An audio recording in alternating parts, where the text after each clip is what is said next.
Assalamualaikum warahmatullahi wabarakatuh. Selamat sore saudara, senang sekali saya Karen Utari dapat menyapa Anda dalam program Rumah Demokrasi, program yang didedikasikan untuk menyambut Pesta Demokrasi 2024. Dan tema dialog kita pada hari ini yaitu potensi pemilih pindah memilih kabupaten dan provinsi. Dan kita akan berbincang mengenai tema kita hari ini dengan 3 orang narasumber, dan 2 di antara narasumber kita sudah hadir bersama saya saat ini. Yang pertama ada Ibu Rika Kurniati Nasution SP, beliau merupakan Komisioner KPU Muaro Jambi, Divisi Perencanaan Data dan Informasi. Selamat sore Ibu. Selamat sore Mbak Rani. Apa kabarnya Ibu? Alhamdulillah masih sehat, diberi kesehatan dalam menjalankan aktivitas sehari-hari. Alhamdulillah Ibu ya. Selanjutnya ada Bapak Ahmad Halim, beliau merupakan Ketua KPU Kabupaten Batanghari. Sore Bapak. Sore Mbak Rani. Bagaimana kabarnya Pak? Alhamdulillah baik. Alhamdulillah sehat Pak ya. Dan selanjutnya narasumber ketiga yang akan berbincang bersama kita melalui sambungan virtual, Bapak Dr. Fahmi yang merupakan pengamat sosial. Selamat sore Bapak. Sore, Assalamualaikum warahmatullahi wabarakatuh. Waalaikumsalam warahmatullahi wabarakatuh. Apa kabarnya Pak Fahmi?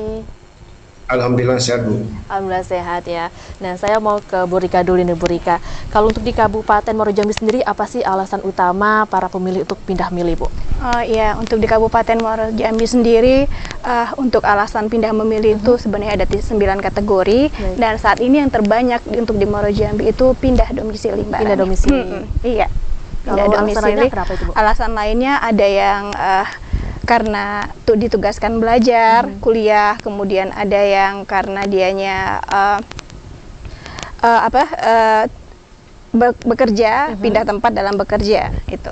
Untuk yang mendominasi dalam hal ini di Muaro Jambi masih untuk pindah domisili. Pindah domisili. Iya. Kalau di Muaro Jambi pindah domisili, kalau di Batanghari didominasi karena apa Pak untuk pindah pilih? Kalau untuk Batanghari sama saja Mbak. Sama saja Pak ya?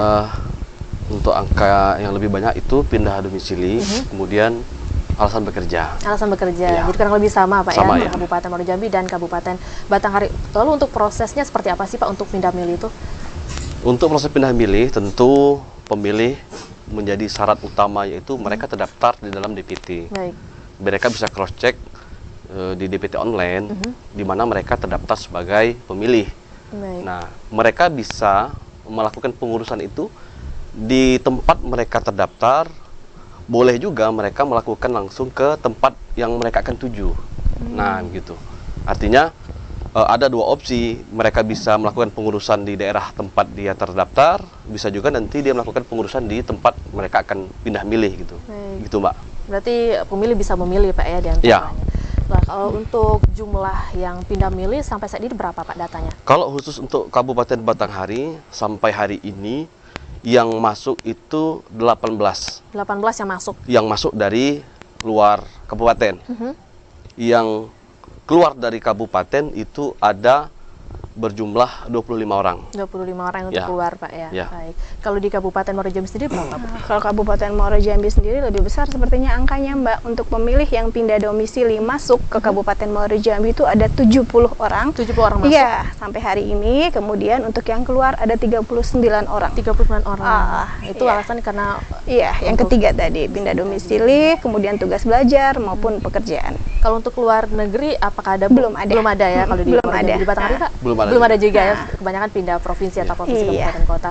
Untuk Tenggat sendiri sampai kapan sih Bu untuk prosesnya ini? Untuk tenggangnya sendiri, DPTB ini kita bagi menjadi 2 kategori Mbak. Yang pertama bisa dia mengurus hingga H-30 ataupun 15 Januari 2024 nanti dengan 9 kategori dengan persyaratan 9 kategori.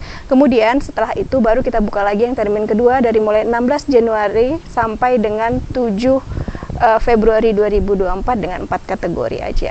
Nah, jadi sampai dengan H-7 Februari itu masih bisa untuk pemilih mengurus pindah memilihnya. Pindah memilih. Di Kabupaten Batanghari apakah sama tahu ada teknis berbeda Pak?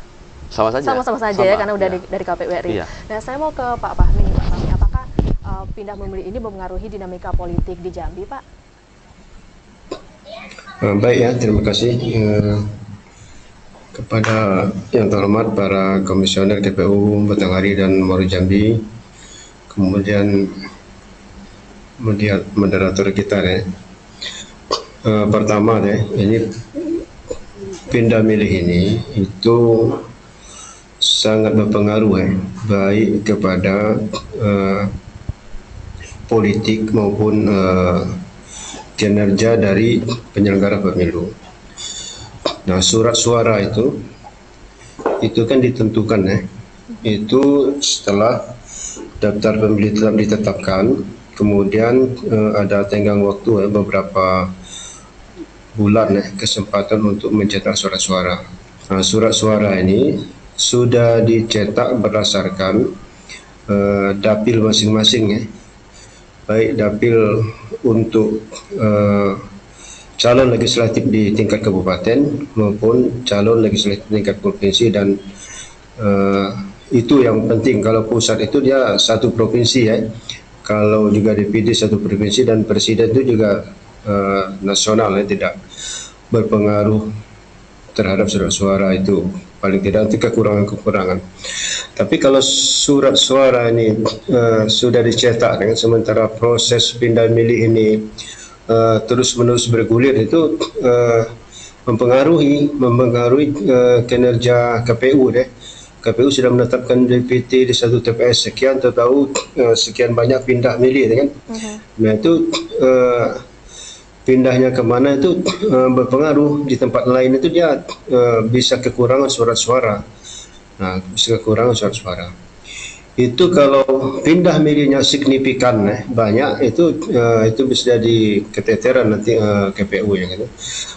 Ya, menurut saya memang aturan ini mesti harus ditegakkan dengan baik kan. Walaupun kita sebagai penyelenggara harus melayani dengan baik pemilik kedaulatan ini, bahwa pemilih itu adalah pemilik kedaulatan yang harus kita layani dengan baik, kita fasilitasi dengan baik. Nah, sehingga memang jangan ada yang tidak difasilitasi dan jangan ada yang membonceng tadi terkait masalah kepentingan politik. Dan yang kita khawatirkan itu ada kepentingan politik tertentu, ini ada eksodus ya kan. Eksodus pemilih di hari-hari yang dekat, ada keluarganya yang mau nyalon di dapil A, tahu mereka mobilisasi misalnya dari kota ke Muaro Jambi atau dari Muaro Jambi ke kota kan. Nah, itu sangat mempengaruhi secara politik. Jadi memang ketegasan dari penyelenggara dengan untuk menegakkan ini, jadi memang menjadi resiko bagi pemilih kalau memang nanti tidak punya kesempatan untuk memilih. Tapi kita harus tegas juga di satu sisi, tapi di sisi lain kita harus tetap menjadi melayani pemilih, karena itu adalah pemilik kedaulatan. Begitu Bu, sebentar. Nah, terkait tadi kata Pak Fahmi ya, Bu Rika dan Pak Ahmad, adanya risiko jika pemindah pemilih itu signifikan, ada risiko kekurangan surat DPT-nya, surat pemilihannya. Itu bagaimana mengantisipasinya di Kabupaten Batanghari, Pak? Jadi untuk DPTB ini, Mbak ya, mereka nanti kan akan kita data. Jadi berapa di TPS satu misalnya DPTB-nya ada berapa orang. Baik. Jadi nanti kan kita ada surat suara 2% ya dari jumlah DPT. Jadi kalau maksimal itu 300 di TPS, tentu ada 6 suara yang dipersiapkan oleh kami KPU melalui jalan KPPS. Tentu itu nanti juga menjadi untuk menjadi bahan pemilih DPTB, karena ada kelebihan suara 2% itu. Nanti kalau seandainya nanti memang di TPS tersebut kekurangan surat suara karena DPTB-nya terlalu tinggi, tentu kami akan mengarahkan pemilih ke TPS terdekat. Baik, berarti bisa diarahkan ke TPS terdekat, Pak, bisa. Ya, untuk mengantisipasi hal tersebut. Baik. Selanjutnya saya mau ke Pak Fahmi lagi nih, Pak. Bagaimana Bapak melihat tren pindah memilih dalam beberapa waktu belakangan ini, Pak? Kalau saya melihat ya, tren pindah memilih ini dari pemilu ke pemilu itu biasa. Tapi walaupun meningkat itu memang meningkatnya itu hanya sedikit. Tapi memang yang menjadi persoalan tren pindah memilih ini di beberapa pemilu itu memang terjadi seperti yang disampaikan oleh Ketua KPU Batanghari, itu terjadi kekurangan surat suara. Bahkan dulu waktu di Batanghari pernah terjadi kekurangan surat suara, misalnya di Desa Kaos sehingga pemilunya diulang, kan? Karena tidak punya surat suara, sekian banyak tidak punya suara. Nah, ini harus diantisipasi, dipetakan dengan baik oleh penyelenggara pemilu, di mana itu harus diantisipasi kalau surat suara di satu tempat itu berpotensi kurang, kan? Nah, ini harus digerakkan cepat. Kalau memang pemilihnya tidak bisa dipindahkan, surat suara di TPS tertentu yang memiliki kelebihan itu dia harus dimobilisasi ke tempat pemilihan itu. Nah, kenapa?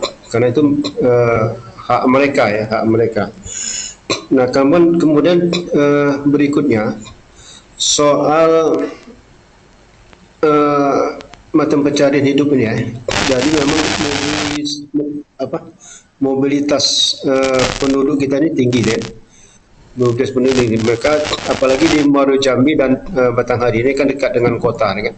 Mereka kadang-kadang pindah ke kota, kemudian mencari pekerjaan, kadang pindah ke Batanghari, kadang. Jadi soal mata pencarian hidup ini, mereka kan ingin hidup.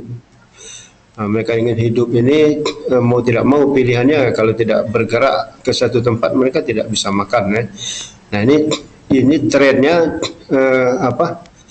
meningkat yang seperti ini, kan.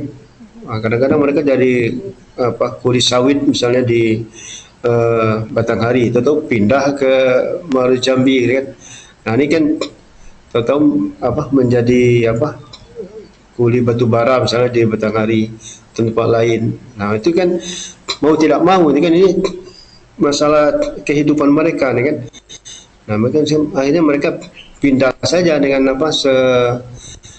suka-sukanya saja. Ini memang harus kita fasilitasi juga, walaupun bagaimanapun mereka kondisinya seperti itu, harus kita fasilitasi dengan baik. Seperti apa, nih, kan?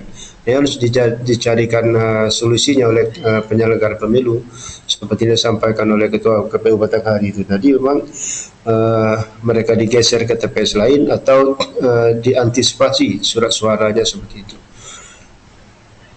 Gitu, Bu.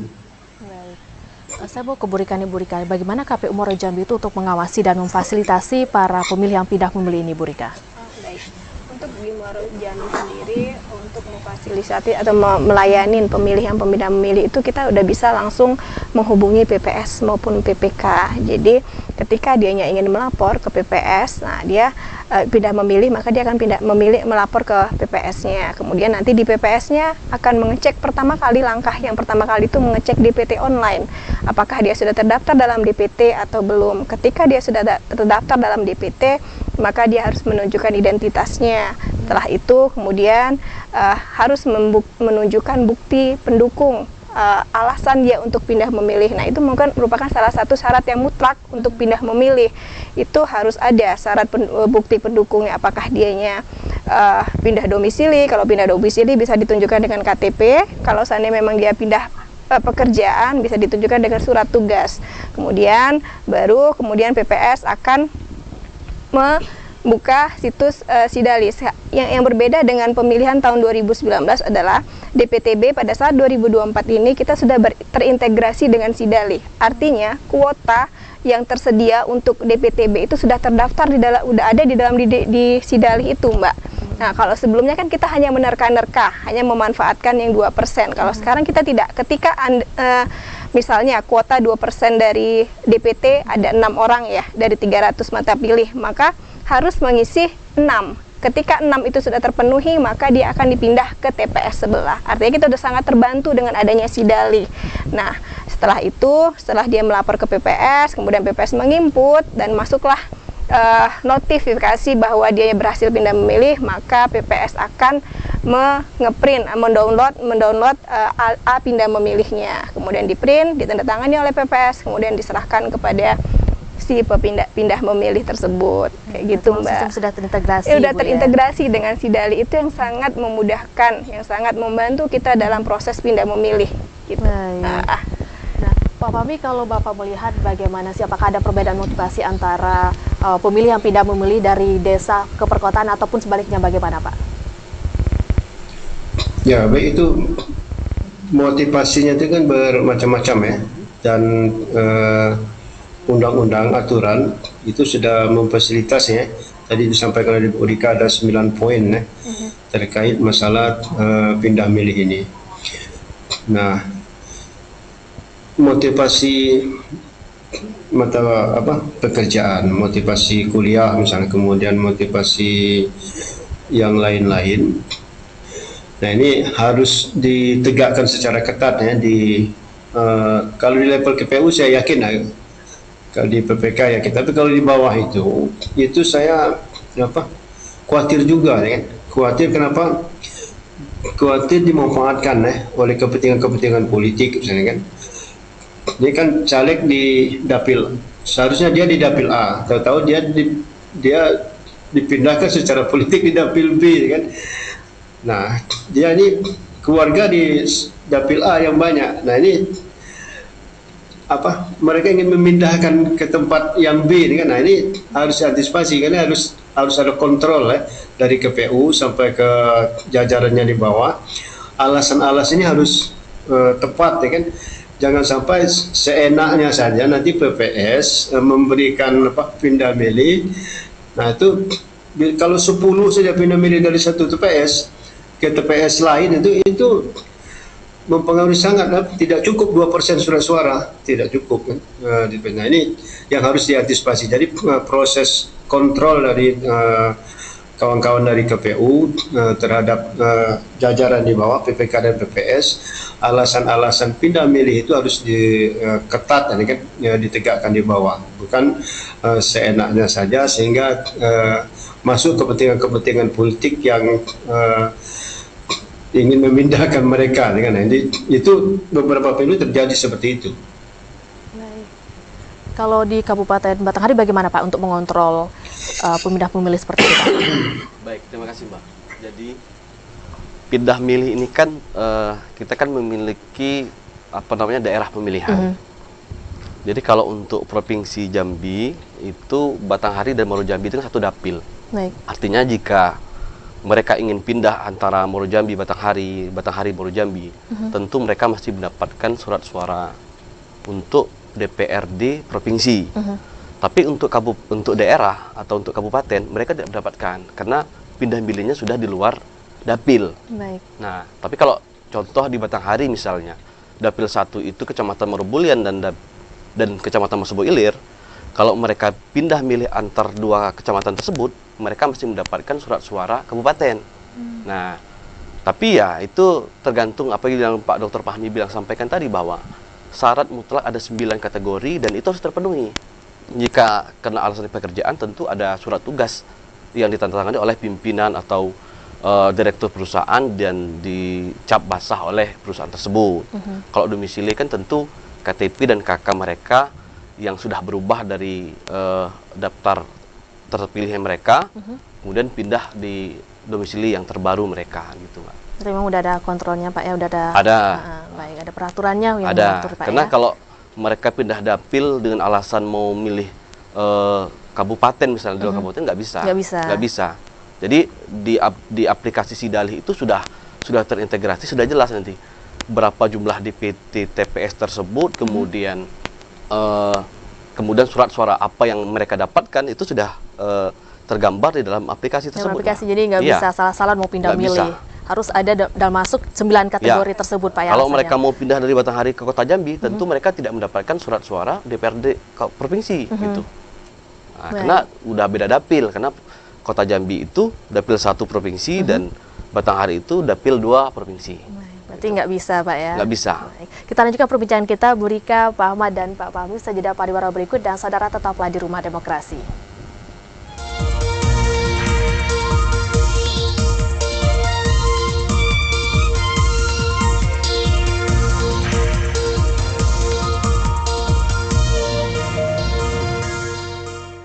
Terima kasih saudara, Anda masih menyaksikan Rumah Demokrasi, masih dengan tema kita yaitu potensi pemilih pindah memilih kabupaten dan provinsi. Saya mau ke Bu Rika dulu nih Bu, kalau misalnya ada pemilih yang pindah memilih, itu apakah mereka harus mengganti KTP untuk domisilinya, itu apakah berpengaruh terhadap dapil mereka Bu? Oh iya Mbak, ya itu sangat berpengaruh, khusus untuk kategori pindah domisili ya Mbak. Kalau dulu sesuai dengan dapil pada saat 2019, kalau sekarang tidak, sesuai dengan KTP-nya. ketika dianya pindah domisili ke tempat tujuan dan dia sudah mengurus KTP setempat dan itu diupload dalam Sidalih, maka otomatis dia akan mendapatkan 5 surat suara. Nah, namun ketika dia hanya pindah memilih tetapi belum mengurus KTP setempat, artinya masih KTP semula nih kan. Nah, artinya dia surat suara yang diterimanya sesuai dengan dapilnya. Jadi itu yang sangat membedakannya, Mbak. Kalau dulu masih sesuai dengan dapil, kalau sekarang tidak. Ketika pindah domisili, dia punya KTP, maka otomatis dia langsung mendapatkan 5 surat suara. Mengapa peraturan itu berubah, Bu? Mungkin ini dikarenakan dengan adanya hak dari pemilih ketika dia sudah terdaftar dalam tempat tersebut, maka dia sudah murni warga setempat gitu, Mbak. Karena dia sudah resmi secara administrasi kependudukannya bahwa dia pindah domisili. Baik, berarti itu yang membedakan, iya. Bu ya. Saya mau ke Pak Fahmi nih, Pak Fahmi, apakah pemindahan pemilih ini menciptakan ketidakstabilan politik di daerah asal pemilih, Pak? Ya, tadi saya menyambung dari Ibu Urika ya, bahwa memang dulu aturan pindah domisili itu kan 6 bulan, 6 bulan. Nah, sekarang itu tidak lagi aturan 6 bulan itu, bisa saja seketika. Dan ini menjadi perlu juga tadi sampaikan Ibu Rika, kalau sempat dia pindah demolisi ada haknya di situ. Nah, kalau DPT sudah ditetapkan, surat-suara sudah dicetak, kan mendadak pindah milik situ, nah jadi problem. Nah, ini yang harus kita antisipasi. Nah, terkait masalah apa tadi, Bu? Apakah menciptakan ketidakstabilan politik di Jambi, Pak, terkait pemindah pemilih ini? Ya, kalau pindah milih itu sebagai satu hal yang biasa-biasa saja, kan, sesuai dengan kriteria itu tadi, kan. Kemudian KPU menegakkannya secara baik, Panwas juga menegakkan secara baik aturan-aturan itu, dan kalau dari pemilu ke pemilu itu tidak masalah, kan. Politik tetap saja stabil, kan. Nah, dia menjadi tidak stabil ketika kepentingan politik ini bermain, kan, memainkan dengan aturan yang longgar seperti ini, ya. Kondisi misalnya tidak lagi 6 bulan orang pindah domisili. Kemudian itu satu, kemudian kondisi yang kedua lagi adalah loss control, dari pihak penyelenggara, kan, dari Panwas juga misalnya loss control. Nah, itu bisa menjadi signifikan orang pindah milih dan itu mempengaruhi politik, ya. Politik menjadi tidak stabil dan kepentingan-kepentingan tertentu memainkan ini, kepentingan-kepentingan yang lain lagi adalah memainkan yang lain lagi. Nah, itu menjadi problem, kan. Jadi goncang politik kita. Coba bayangkan tadi di satu TPS saja misalnya, kan, pindah 10 saja itu menjadi ruwet, ya. Nah, itu baru 10, tapi kalau pindahnya itu banyak, kan, orang memanfaatkan celah-celah aturan ini untuk mendorong ini, kan. Nah, itu bisa bersalah karena kecil, ya, dari pemilu soal pindah. Tapi itu ada terus peristiwa-peristiwa yang memanfaatkan orang pindah milih ini. Nah, eksodus kecil-kecilan itu ada, kan. Nah, tapi ini kan mempengaruhi, ya. Satu suara itu sangat berarti, ya. Di tanggal 14 Februari 2024 itu sangat berarti satu suara itu. Nah, kalau beda saja antara satu caleg dan caleg lain satu suara itu itu bisa jadi gugatan ke MK, ya, kalau itu terjadi kasusnya. Jadi menurut saya keseimbangan politik ini harus dijaga dengan pertama kita menegakkan aturan-aturan ini.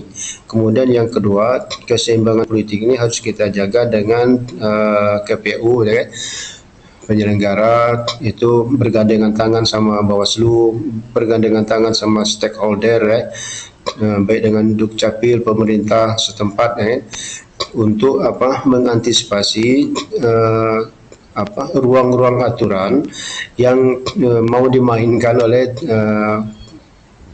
politikus yang yang tidak gentleman ini kan, yang itu selalu saja dimanfaatkan kan, selalu menjadi ruang dimanfaatkan. Nah kemudian yang ketiga, kontrol kontrol yang dari penyelenggara ke jajarannya, sehingga menjadi memang kuat antara satu dengan yang lain, dan orang memang tidak bisa main-main soal pindah milih ini, tidak suka-sukanya, suka-suka hatinya saja mau pindah sini kan. Nah dimanfaatkan ini kan, itu kenapa? Karena menurut saya politik uang ini masih ada saja kan, masih ada saja, dan masih menjadi ruang bagi orang untuk memainkannya kan. Jadi memang KPU memang harus kuat ya. Saya kan mantan KPU kan, harus membantu KPU lah supaya kuat kan, supaya jangan sampai ini kecolongan dari aturan-aturan yang ada ruang untuk dimainkan seperti itu. Ruang-ruang seperti apa sih Pak yang bisa dimainkan, celah-celah seperti apa? Karena kan tadi sudah kita bahas sebelumnya, katanya untuk melakukan pemindahan PIL ini harus ada syaratnya, seperti termasuk dalam kategori 9 kategori yang sudah termasuk dalam aplikasi Sidali ya. Celah-celah seperti apa sih Pak yang bisa dijadikan permainan oleh oknum Pak? Satu tadi kan saya kan beberapa bulan yang lalu baru tahu nih bahwa memang tidak ada lagi domisili 6 bulan itu ya. Orang bisa seketika saja mengubah KTP-nya dari satu tempat ke tempat lain ya kan. Nah kalau itu dia pindah banyak jangan didorong oleh kamu pindah saja ke sana, dan nanti saya fasilitasi karena saya nyalon dari sana, tidak apa-apa. Disambut oleh lurahnya, disambut oleh RT-nya kan. Nah itu kan DPT sudah ditetapkan, ya kan.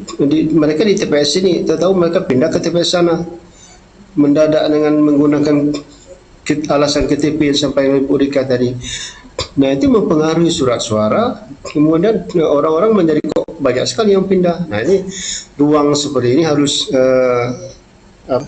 kita kontrol dan harus kita tegakkan aturannya, jangan sampai ini dimanfaatkan. Nah kemudian yang berikutnya yang disampaikan oleh Ketua KPU Batanghari tadi, nah memang mereka tidak bisa ya menggunakan surat suara misalnya untuk di Dapil 1 Kota Jambi, kemudian di Dapil 2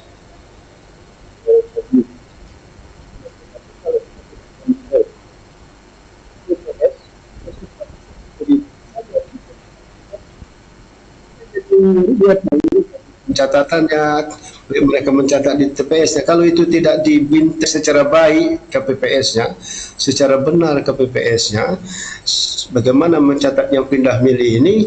Nah, kalau itu tidak tercatat dengan baik, mereka ke PPS itu dikasihnya saja di surat suara ini, dikasihnya semua kan, padahal itu bukan haknya. Nah, kita melindungi hak dari pemilih ini. Seharusnya mereka tidak punya hak untuk milih di sana. Nah, tetapi oleh KPPS diberikan saja surat suaranya. Kenapa? Karena tidak tercatat dengan baik. Mereka tidak dipintek dengan baik. Nah, itu jadi problem, kan? Jadi problem. Jadi memang ruang-ruang yang seperti itu harus kita tegakkan aturannya, harus kita kontrol dan harus kita antisipasi dengan baik, sehingga memang tidak kecolongan kita selaku penyelenggara, sehingga tidak menjadi problem di kemudian hari, baik itu bisa dibawa ke MK kalau jadi problem seperti itu. Jadi kita antisipasi dari awal, sehingga memang kecil kemungkinan untuk digugat keputusan-keputusan yang tegakkan oleh KPU. Baik, berarti harus ada antisipasi Pak ya dari KPU Kabupaten Provinsi. Nah kalau Pak Fahmi sendiri di Kabupaten Batanghari, Pak Ahmad, maksud saya Pak Ahmad, di Kabupaten Batanghari apakah ada indikasi untuk terjadi kecolongan-kecolongan seperti itu Pak sejauh ini? Baik, kan ada perbedaan. Ya. antara pemilu 2019 sama 2024 ini, 2019 mungkin manual, Mbak, masih manual dalam proses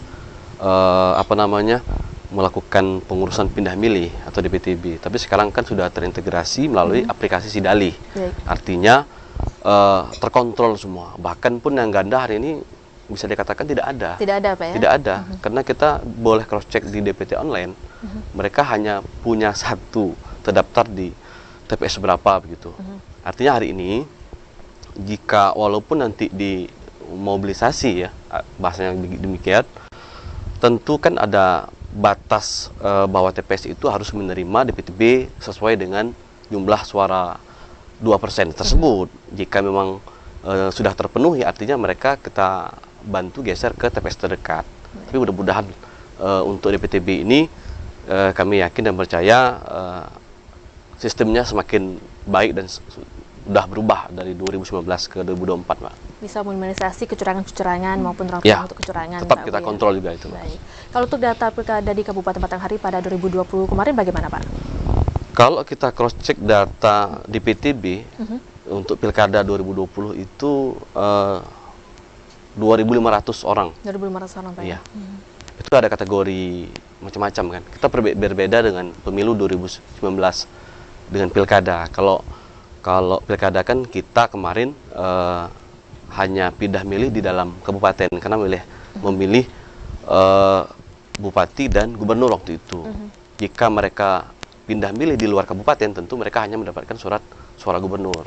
Untuk bupati tidak. Tidak ya. Karena untuk Muara Jambi kan 2020 tidak pemilihan kepala daerah.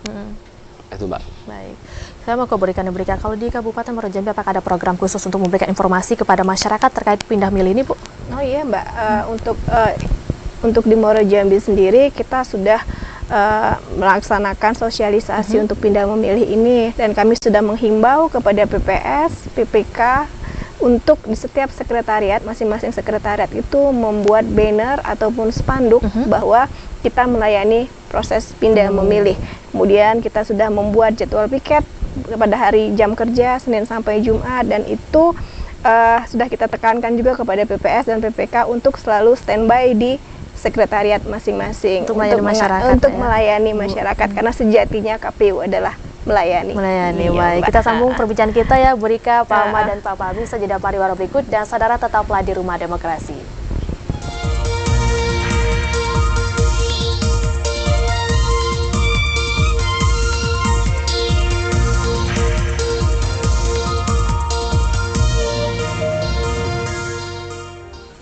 Terima kasih saudara, Anda masih menyaksikan Rumah Demokrasi, dan di segmen ini kami mengajak Anda untuk ikut berpartisipasi bersama kami melalui sambungan telepon di 0741663385 atau di nomor 081174333133 atau seperti yang tertera di layar kaca Anda. Dan saya mau lanjut ke Bu Rika lagi nih, Bu Rika. Untuk pemilu 2024 nanti apa saja sih kategori pemilihnya, Bu? Oh iya. Untuk kategori pemilih di 2024 ini yang bisa menggunakan hak pilihnya pada 14 Februari ini ada 3 kategori, Mbak. Yang pertama, pemilih DPT, yaitu pemilih yang sudah masuk dalam daftar pemilih tetap yang ditetapkan pada bulan Juni kemarin. Nah, dia bisa memilih dari jam 7 pagi hingga jam 13.00. Kemudian yang kedua adalah DPTB, daftar pemilih tambahan. Ya, ini tadi pemilih yang mengurus pindah memilih dan sudah terdaftar di dalam DPT. Nah, kuncinya yang harus digarisbawahi dalam pemilihan DPTB ini adalah dia harus sudah terdaftar dulu di dalam DPTB. Kemudian yang ketiga, pemilih khusus atau DPK, daftar pemilih khusus. Daftar pemilih khusus adalah pemilih masyarakat yang belum masuk ke dalam DPT, namun pada hari H 14 Februari nanti dia bisa ke TPS dengan membawa KTP setempat. Jadi 3 kategori ini harus dipahami oleh KPPS seperti yang disampaikan oleh Pak Fahmi tadi, bahwa KPPS harus memahami kategori-kategori ini, karena disinilah kunci dari perolehan surat suara itu. Ketika dianya DPTB dapat surat suara berapa, kemudian ketika dia DPK dapat surat suara berapa. Nah, untuk DPK ini dia mempunyai hak memilih jam 12.00 sampai dengan 13.00. Nah, itu dia mendapatkan surat suara 5. Nah, itu kuncinya dari, jadi makanya di sini memang penting seperti yang Pak Fahmi tadi katakan bahwa BIMTEK KPPS itu sangat penting untuk suksesnya ataupun lancarnya hari H nanti, karena KPPS dia harus memahami 3 kategori ini, mana yang masuk DPT, mana yang masuk DPTB, dan mana yang masuk dalam DPK. Kalau misalnya KPPS nggak memahami, apa yang terjadi, Bu? Bisa saja perolehan suara-suara itu tidak sesuai dengan peruntukannya, Mbak.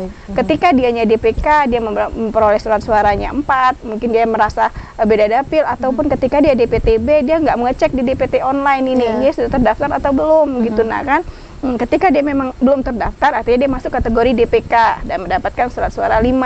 Nah, kalau dia sudah terdaftar dan membawa A5, maksud saya, maaf bukan A5, A pindah memilih, maka sesuaikan dengan perolehan surat suara yang sudah ada di A5. Itu sudah terdaftar semua, Mbak. Itu perolehan surat suaranya apa saja. Di situ, dari si dalih itu. Gitu, Mbak. Kalau untuk jumlah DPT di Kabupaten Muaro Jambi berapa sampai? Untuk jumlah DPT Kabupaten Muaro Jambi 131.940 yang tersebar di 1.296 TPS. Kalau di Muaro Jambi, di Batanghari berapa, Pak? Kalau jumlah DPT kita 222.203. Itu jumlah DPT. Jumlah DPT-nya, Pak. Untuk pemilu 2024. Berarti 2 kali lipat dari Muaro Jambi ya? 220.000. 313.940 untuk Muaro Jambi. Lebih banyak Muaro Jambi. Lebih banyak Muaro Jambi setelah kota. Jadi urutannya kota, Muaro Jambi, kota, Muaro Jambi. Muaro Jambi. Baik. Tapi kalau untuk pindah memilih, untuk di Muaro Jambi yang paling banyak, Bu, ya? Pindah masuk 70.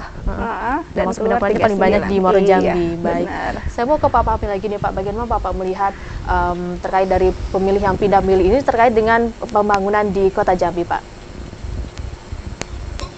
Ya. Baik, ini kalau kita kaitkan dengan proses pembangunan ya, memang Muaro Jambi ini itu kan mengelilingi kota ya. Ini memang batas-batasnya pun tipis sekali ya. Iya, Pak. Itu juga batas kota Sungai Penuh dengan Kabupaten Kerinci ya. Bedanya tuh tipis, hanya rumah-rumah dan kecil. Nah, ini kalau tidak diatur dengan baik ya antara kota dan Muaro Jambi ini, itu jadi problem ya kan, problem untuk mobilisasi pemilih ini. Kemudian juga antara Batanghari dan Muaro Jambi itu juga masih ada problem ya di Bungku ya. Ini juga harus diselesaikan dengan baik ya, itu masalah seperti itu. Nah, memang kota ini menjadi tempat tujuan ya, tujuan orang pertama tadi yang disampaikan Ibu Rika dan Pak Halim, bahwa tujuan orang untuk belajar ya, untuk menuntut ilmu. Nah, jadi memang anak-anak yang dari kampung, nah sekarang itu mereka bergerak ke kota ya, kuliah di kota dan menuntut ilmu. Nah, ini jadi daya tarik pendidikan di kota. Kemudian samping itu di kota ini daya tarik juga soal mata pencarian hidup. Jadi orang menganggap kota ini baik untuk mencari hidup. Jadi ada beberapa orang tuh pindah ke kota ya. Nah, beberapa orang pindah ke kota untuk menjadi daya tarik. Pembangunan yang di kota ini itu menjadi menjadi tujuan ya orang untuk pindah ke kota.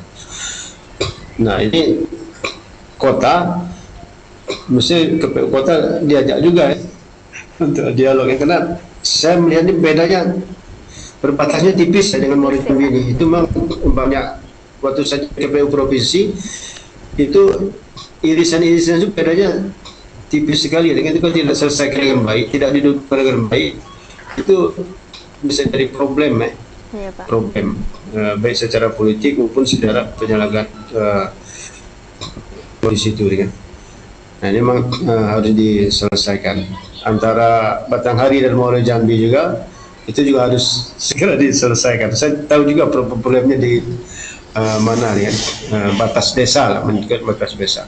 Orang Muaro Jambi itu punya kebun di Batanghari, dan KTP-nya Muaro Jambi, domisili di sana, kan?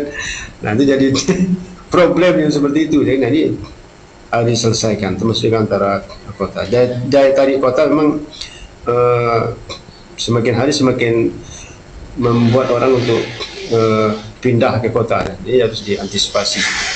Apakah Bapak melihat masa depan pemilih yang pindah memilih ke kota ini trennya akan meningkat, Pak? Meningkat trennya? Ya, trennya meningkat. Kenapa? Karena orang kuliah ya. Ini sudah Septembernya sudah membuka kuliah. Jadi memang baik UIN, kemudian Unja, kemudian Umbari, kemudian Unama yang di Kota Baru, itu orang-orang dari daerah kan, yang tamat SMA, itu kan pemilih pemula semua ya. Benar, Pak. Pemilih pemula semua. Nah, ini berbondong-bondong ke kota mereka kuliah. Nah, itu dari daerah Jambi saja, belum lagi dari daerah luar Jambi ya, dari provinsi lain yang masuk ke Jambi. Nah, ini jadi problem juga kalau tidak diselesaikan dengan baik. Yang penting itu tegakkan aturan dan catat, ya kan? Catat dengan baik. Kalau tidak tercatat, bisa hilang hak pilih orang, ya kan?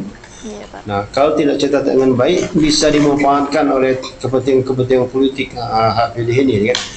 Nah, jadi pencatatan, kemudian kontrol yang baik, nah insya Allah ini bisa diantisipasi dengan segera, ya. Baik, Pak Fahmi. Sama ke Pak Ahmad lagi nih, Pak Ahmad. Bagaimana Bapak melihat untuk pindah pemilih ini di Kabupaten Batanghari ya, Pak ya? Itu apakah trennya akan meningkat juga, Pak? Kita belum lihat data 2019 Pak ya, karena memang 2019 itu sifatnya manual. Baik. Jadi semua manual, tapi beda dengan sekarang itu terintegrasi dengan aplikasi Sidali. Jadi nampak berapa yang masuk dan berapa yang keluar, kemudian berapa yang pindah milih dalam kabupaten. Nah itu nampak jelas di dalam aplikasi, mereka terekap secara otomatis gitu. Baik. Cuma bisa dibandingkan karena 2019 masih manual, Pak ya? Masih manual ya. Baik, kita sambung perbincangan kita ya, Bu Rika dan Iya. Pak Ahmad dan Pak Fahmi. Sejeda pada awal berikut dan saudara tetaplah di Rumah Demokrasi.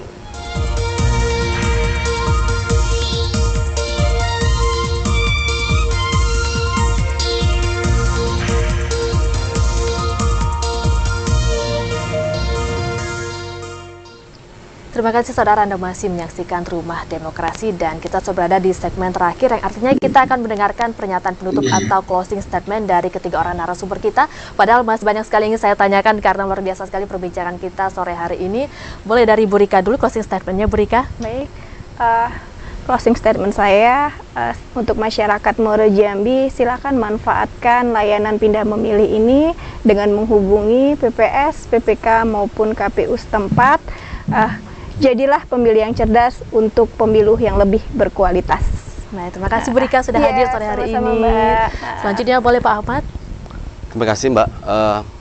Saya juga akan menanggapi sedikit apa yang disampaikan Pak Dokter tadi terkait dengan perbatasan Batanghari Muaro Jambi, yaitu di Desa Bungku. Kalau dulu trennya kena masalah karena berbatasan langsung antara Batanghari dan Muaro Jambi. Perbedaannya hari ini adalah kita NIK itu satu dan mereka akan terdaftar di satu TPS gitu kan. Saya berharap nanti kepada khususnya masyarakat Batanghari yang ingin melakukan pindah milih hari ini, PPS jajaran KPU dan PPK melakukan agenda piket setiap jam kerja untuk melayani masyarakat yang ingin pindah milih.